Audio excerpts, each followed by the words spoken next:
സുരേഷ് ഗോപി ഇവിടെ ഇതിൻ്റെ മുമ്പേ വന്നപ്പോൾ മകനുണ്ട് ഇവിടെ. അപ്പോൾ അങ്ങേറ്റം സ്നേഹമായിട്ട് പെരുമാറിയില്ലാന്ന്. അപ്പോൾ ഇത് അന്യോന്യം ഞങ്ങളെ തമ്മിൽ അതിന് ഈ സ്പർദ്ധ ഉണ്ടാക്കത്തക്ക വണ്ണം. ഒന്നാമത് ഞാൻ ആലത്തൂരിൻ്റെ വോട്ടറാണ്, ഇദ്ദേഹം തൃശ്ശൂരാണ്. അതിലും ഒരു ബന്ധവുമില്ല. ഇപ്പോൾ ആലത്തൂർ ഇപ്പോൾ രാധാകൃഷ്ണനാണ് നിൽക്കുന്നത്. രാധാകൃഷ്ണൻ ഇവിടെ വന്നു. ഇപ്പോൾ ഈ പറഞ്ഞ മാതിരി അന്യോന്യം ഒരു ഷാൾ പതിപ്പിച്ചു, ഇന്നെങ്കിലും പതിപ്പിച്ചു, അങ്ങോട്ടും പതിപ്പിച്ചു. ഒരു വീഡിയോ വേണമെന്ന് പറഞ്ഞു, വീഡിയോ കൊടുക്കുകയും ചെയ്തു. അതിപ്പോൾ ഒന്നാമത് ആലത്തൂരിൻ്റെ തട്ടകമാണ്. ആലത്തൂരിൻ്റെ തട്ടകം എന്നുള്ള നിലയ്ക്കും രാധാകൃഷ്ണൻ ഈ പറഞ്ഞ മാതിരി രാധാകൃഷ്ണനായിട്ട് ഞാൻ ഒരുപാട് കാലത്തെ ബന്ധമാണ്. എന്നുവെച്ചാൽ കലാമിലായിട്ടുള്ള ബന്ധമുണ്ട് രാധാകൃഷ്ണന്. ആ ചേലക്കരയാണല്ലോ. അപ്പോൾ ഇങ്ങനെയൊക്കെയാണ് ഇതിൻ്റെ സ്ഥിതിഗതികൾ. പക്ഷേ എന്തുണ്ട് വെച്ചിട്ടുണ്ടെങ്കിൽ പത്രമാധ്യമങ്ങളും ഈ വക മാധ്യമങ്ങളും വേണ്ടാണ്ട് കുറേ കൂട്ടിച്ചേർത്തിട്ട് ഞങ്ങളെ സ്പർദ്ധ ഉണ്ടാക്കത്തക്കവണ്ണം പെരുമാറുന്നത് ഒഴിവാക്കുകയാണ് വേണ്ടത്. അത്രയും അക്കാര്യത്തിൽ പറയാനുള്ളൂ. സുരേഷ് ഗോപി നേരിട്ട് വന്ന് താങ്കളെ കണ്ട് അഭ്യർത്ഥിച്ചാൽ അദ്ദേഹത്തിന് ഒരു പിന്തുണ കൊടുക്കുമോ? അദ്ദേഹത്തിനോട് ഒരു വീഡിയോ? അയ്യോ, ഈ എഴുത്ത് കണ്ടിട്ടോ അതൊന്നും വേണ്ട. അദ്ദേഹം ഇവിടെ വന്നിട്ടുണ്ടെങ്കിൽ വേണ്ടാന്ന് ഒരാളും പറയില്ല. പോലെ അദ്ദേഹത്തിന് ഇനി ഒരു വീഡിയോ അല്ലെങ്കിൽ ഒരു പിന്തുണയോ ചോദിച്ചാൽ കൊടുക്കുമോ എന്നാണ്. അല്ല, അത് അദ്ദേഹം തൃശ്ശൂർക്കാരനാണ്. അതായത് തൃശ്ശൂർ, ഞാൻ ആലത്തൂർ മണ്ഡലമാണ്. അതിന് ഞാൻ കൊടുത്തിട്ട് കാര്യമില്ല, കൊടുക്കേണ്ട ആവശ്യമില്ല, കൊടുക്കൂല. അടുത്ത ബന്ധം എന്നുള്ളതിന് ഇലക്ഷനുകളല്ലാണ്ട് വേറെ കൊടുക്കാം. അതെ തന്നെ, ഞങ്ങൾ തമ്മിൽ വളരെ ബന്ധമുണ്ട്, സ്നേഹബന്ധമുണ്ട്. ഞങ്ങൾ തമ്മിൽ കലാകാരന്മാരാണ്. അദ്ദേഹത്തിൻ്റെ വേഷമല്ലാന്നേ സിനിമ ഞാൻ ധാരാളം കാണുന്ന ആളാണ്. ആയിരുന്നു, ഇനിയും ഇപ്പോഴും ഉണ്ടെങ്കിൽ കാണാറുമുണ്ട്. എന്നല്ലാതെ രാഷ്ട്രീയമായിട്ട് ഒരു അരക്ഷരം പറയാൻ തൃശ്ശൂരിലത്തെ രാഷ്ട്രീയക്കാരും വന്നാലും ഞാൻ പറയാൻ തയ്യാറില്ല. അതെ, അദ്ദേഹത്തിനോട് തന്നെ ചോദിക്കണം കേട്ടോ, എനിക്കറിയില്ല. BJP-യുടെ ബന്ധം തിരിച്ചാണല്ലോ, അതല്ലേ സുരേഷ് ഗോപിയുടെ കാര്യം ഇങ്ങനെ പറയാൻ കാരണം. അപ്പോൾ അദ്ദേഹത്തിന് ബന്ധം BJP-യോട് ആയിരിക്കണം. ഏതിലും ആയിക്കോട്ടെ. ഞാൻ ഒന്നാമത് എന്നോട് സ്നേഹമുള്ള ആൾക്കാരായിട്ട് പെരുമാറുമ്പോൾ ഏതാ രാഷ്ട്രീയം ചോദിക്കാറില്ല. എന്നോട് ആരെങ്കിലും രാഷ്ട്രീയം ചോദിച്ചാൽ ഞാൻ രാഷ്ട്രീയക്കാരനല്ല, ഒരു രാഷ്ട്രീയത്തിനും എനിക്ക് ബന്ധമില്ല. പക്ഷേ രാഷ്ട്രീയക്കാരും അങ്ങേറ്റ സ്നേഹസമ്പന്നരായിട്ടുള്ള ആൾക്കാർ, കുറേ ആൾക്കാർ രാഷ്ട്രീയക്കാരാണ്. ഈ രാഷ്ട്രീയക്കാരായിട്ട് ധാരാളം അടുപ്പാണ്. ഇപ്പോൾ നമ്മുടെ പ്രതിപക്ഷ നേതാവ് സതീശൻ വലിയ അടുപ്പാണ്. എന്നാൽ നേരിട്ട് കണ്ടിട്ടല്ല, ഫോണിൽ കൂടി ഓക്കെ. അതെ, വെറുതെ ഒരു പരവേഷം ഉണ്ടായി. വിഷമം ഉണ്ടാക്കി കാരണം കലാമണ്ഡലം ഗോപിയാശാൻ പൊതു സ്വത്താണ് നാടിന്റെ. സത്യത്തില് എല്ലാവർക്കും സ്വീകാര്യനായ, എല്ലാവരും വരേണ്ട ഒരാളാണ്. വെറുതെ അനാവശ്യമായി വലിച്ചിഴക്കപ്പെട്ടു എന്നതാണ്. അതാണ് വലിയ സങ്കടം അതാണ്. അതായത് അത് മാത്രമല്ല, വേറെ ഒരു കാര്യം എന്താ വെച്ചാൽ, എനിക്കിപ്പോൾ ഈ പത്മഭൂഷൺ കിട്ടിയെന്ന് വിചാരിച്ചാൽ അത് കിട്ടിയതിൻ്റെ സന്തോഷത്തിൽ ഇപ്പോൾ നാളെ ഒരു വേഷം കെട്ടാൻ എനിക്ക് പറ്റില്ല. എൻ്റെ കാലിന് വയ്യാത്ത കാരണം വെറുതെ വീട്ടിൽ ഇരിപ്പാണേ.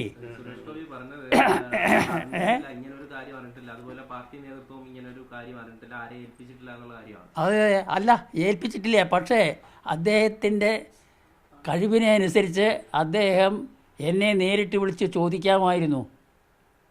അതായത് ഇങ്ങനെ ആരെങ്കിലും പറഞ്ഞു എന്നുള്ളത് കേട്ടു.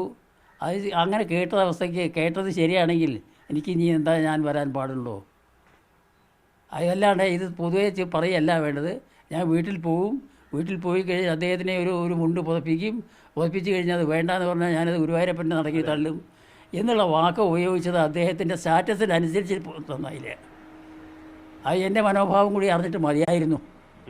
അതിന് മുന്നും ബന്ധപ്പെട്ടാൽ മതി. ബന്ധപ്പെടുക ഇങ്ങനെ ആൾക്കാർ പറയണു എന്താണ് അങ്ങയുടെ മനസ്സിൻ്റെ അഭിപ്രായം എന്നൊന്ന് ചോദിച്ചു കഴിഞ്ഞിട്ടുണ്ടെങ്കിൽ കാര്യം കഴിഞ്ഞു. അതായത് പിന്നെ ഈ സംശയത്തിനിടയില്ല. ഇങ്ങനെ പിന്നെ ഏടാകൂടങ്ങൾ പറഞ്ഞുണ്ടാക്കാനും. സത്യത്തിൽ ഈ അടുത്ത ഒരു കാലത്തും ആശാൻ ഇത്തരത്തിലുള്ള വിവാദങ്ങൾ ചെന്ന് പെട്ടിട്ടില്ല. അനാവശ്യമായ ഒരു കാര്യത്തിലും വലിച്ചിഴക്കപ്പെട്ടിട്ടില്ല. ഇല്ല, വലിച്ചിഴക്കപ്പെട്ടില്ല. ഇതൊരു വലിയൊരു കഷ്ടമായി പോയി. ശരിയാണ്, വളരെ കഷ്ടമായി പോയി. അതായത് മനസ്സാ വാചാ കർമ്മണ നമ്മളൊന്നും തെറ്റിദ്ധരിപ്പിക്കത്തക്ക വണ്ണം ഒന്നും പെരുമാറാത്ത ഒരാളാണ്, പെരുമാറിയിട്ടുമില്ല. എങ്കിലും വേറൊരു കാര്യമുള്ള എന്താ വെച്ചിട്ടുണ്ടെങ്കിൽ ഇങ്ങനെ ഓരോന്ന് കേൾക്കുമ്പോൾ ആർക്കായാലും മാനസികമായിട്ട് വിഷമം ഉണ്ടാവുമല്ലോ. തീർച്ചയായിട്ടും തീർച്ചയായിട്ടും. ആ മാനസികമായിട്ട് വിഷമമുണ്ടായെന്ന് മാത്രമേ ഉള്ളൂ. അതുതന്നെയാണ് ആ മാനസിക വിഷമമാണ് എൻ്റെ മകനും ഈ വാക്ക് കേട്ടപ്പോഴാണ് വിഷമമുണ്ടായത്. അതായത് ഇങ്ങനെ പത്മഭൂഷൺ കിട്ടാൻ വേണ്ടിയിട്ട് എന്നുള്ള വാക്ക്. അതെ തീർച്ചയായിട്ടും. അതിപ്പോൾ ഗോപി ഇപ്പോൾ ഇദ്ദേഹം സുരേഷ് ഗോപി ഇതിൽ രാഷ്ട്രീയത്തിൽ ഇറങ്ങുന്നതിന് മുമ്പേ ഞങ്ങൾ ഇവിടെ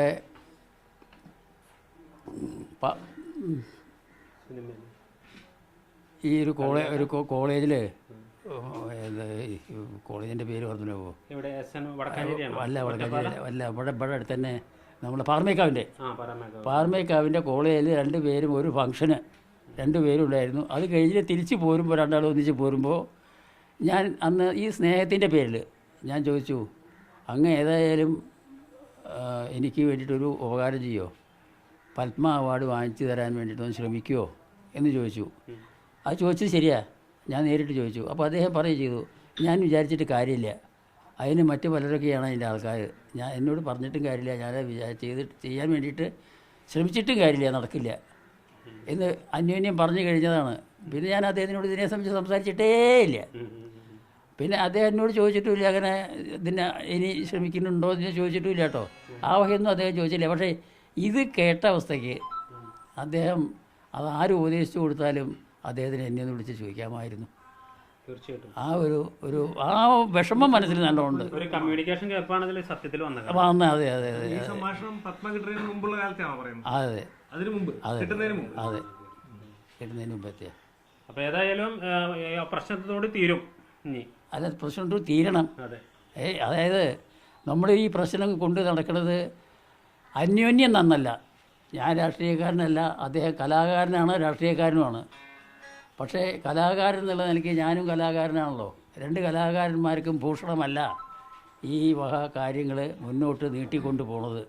അതിനുവേണ്ടി സംസാരം ഉണ്ടാക്കി തീർക്കുന്നത്, ആ തീർക്കാൻ വേണ്ടി ശ്രമിക്കുന്ന ആൾക്കാരുണ്ടായിരിക്കാം, അവരോട് തൽക്കാലം ഉണ്ടാതിരിക്കാനേ പറയേണ്ട ആവശ്യമുള്ളൂ എന്നാണ് എൻ്റെ മനസ്സിൽ തോന്നിയിട്ടുള്ള ഒരു വാക്ക്, ഒരു പക്ഷം. അതിനകത്തുള്ള കാര്യം എന്ന് വെച്ചാൽ തൃശ്ശൂർ ഭയങ്കര മത്സരമാണല്ലോ, ഭയങ്കര ഫൈറ്റാണല്ലോ. അപ്പൊ അതിന്റെ അത് ആരെങ്കിലും ചൂഷണം ചെയ്യാൻ ശ്രമിച്ചിട്ടുണ്ടായിരിക്കാം അല്ലേ? അല്ല, അതിന് എന്നോട് ചൂഷണം ചെയ്യണത് 2-3 കാര്യമുള്ളത്. രാഷ്ട്രീയത്തിൽ പ്രവർത്തിക്കാൻ വേണ്ടി ഞാൻ ഇറങ്ങിയിട്ടില്ല, എനിക്കറിയില്ല രാഷ്ട്രീയം. മറ്റൊന്ന്, എൻ്റെ ആലത്തൂരാ പറയില്ലേ ഞാൻ, അത് വോട്ട് ഞാൻ ആലത്തൂരിലേ കൊടുക്കുള്ളൂ. തൃശ്ശൂർ ചെന്ന് കൊടുത്തിട്ടുണ്ടെങ്കിൽ എന്നെ അറസ്റ്റ് ചെയ്ത് കൊണ്ടുപോയില്ലേ? ഒഴിവാക്കണം. വൈകാതെ തന്നെ സുരേഷ് ഗോപി ആശാനെ കാണാൻ എത്തും. തീർച്ചയായിട്ടും ഞങ്ങൾ സ്വീകരിക്കും, എത്തിയാൽ സ്വീകരിക്കും, യാതൊരു സംശയവുമില്ല.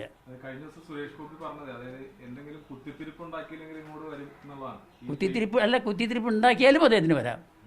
അതായത് ഞാനിവിടെ ഉള്ളപ്പോൾ എൻ്റെ വീട്ടുകാരൊക്കെയും അതിന് അനുകൂലമാണ്, അദ്ദേഹം പറഞ്ഞതിന് അനുകൂലമാണ്. മാത്രമല്ല ഞാൻ അങ്ങേറ്റവും അനുകൂലമാണ്. അപ്പോൾ നിലയ്ക്ക് അദ്ദേഹത്തിന് ഒരു തടസ്സവും ഉണ്ടാവില്ല.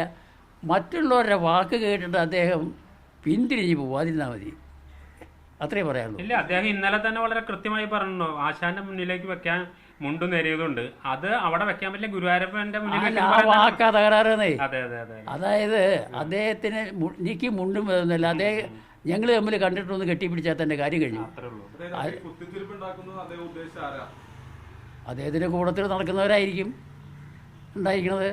അല്ലെങ്കിൽ അദ്ദേഹത്തിനോട് ഇപ്പോൾ വേറൊരു സ്നേഹം സമ്പാദിക്കാൻ വേണ്ടി ചിലത് പറയുന്നുണ്ട്. അങ്ങനെ പറഞ്ഞാലെങ്കിലും കുറച്ച് സ്നേഹം കൂടുതൽ കിട്ടുമല്ലോ വെച്ചിട്ടേ.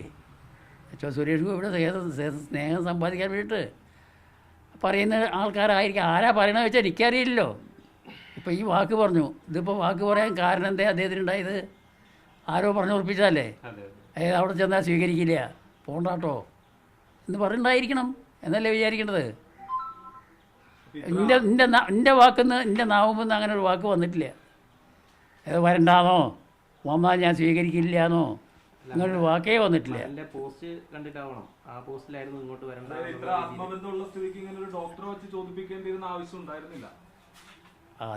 അതിനെ ഞാനിപ്പോൾ ഇത്ര നേരം പറഞ്ഞത്. അല്ല, ഡോക്ടർക്ക് എന്തെങ്കിലും ബന്ധം എനിക്ക് അറിയില്ല, ഡോക്ടറോട് ഞാൻ ചോദിച്ചതുമില്ല, അതായത് എന്താ ബന്ധമുള്ളത്. അതിപ്പോൾ വേറൊരു കാര്യമുണ്ട്.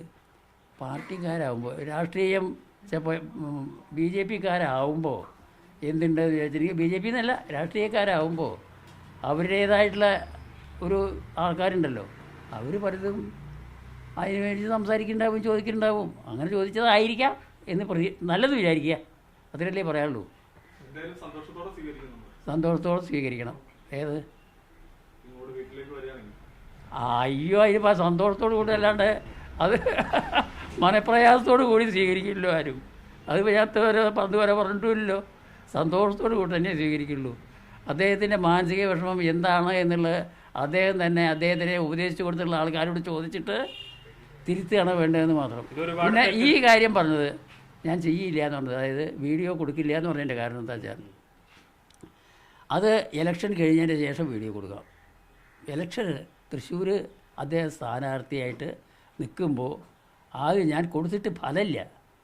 ഞാൻ ഈ ആലത്തൂർ മണ്ഡലത്തിൽപ്പെട്ടുള്ള ആളാകുക കാരണം അതിന് മറ്റേത് കൊടുക്കണതിലൊരു ഫലമില്ല. സ്നേഹബന്ധം പുലർത്താൻ വേണ്ടി രാഷ്ട്രീയ കളിയല്ലല്ലോ കളിക്കേണ്ടത്. രാഷ്ട്രീയക്കാർ തമ്മിലാവാം, എന്നല്ലാണ്ട് ഞാൻ രാഷ്ട്രീയത്തിൽപ്പെട്ടതുമല്ല. അപ്പോൾ ആ നിലയ്ക്ക് കൊടുക്കില്ല എന്ന് പറഞ്ഞത് മാത്രമേ ചോദിച്ചു. കൊടുക്കില്ല എന്ന് പറയുന്നത് ഉദ്ദേശിച്ചതാണ്. ആരും ചോദിച്ചാൽ നമ്മളാ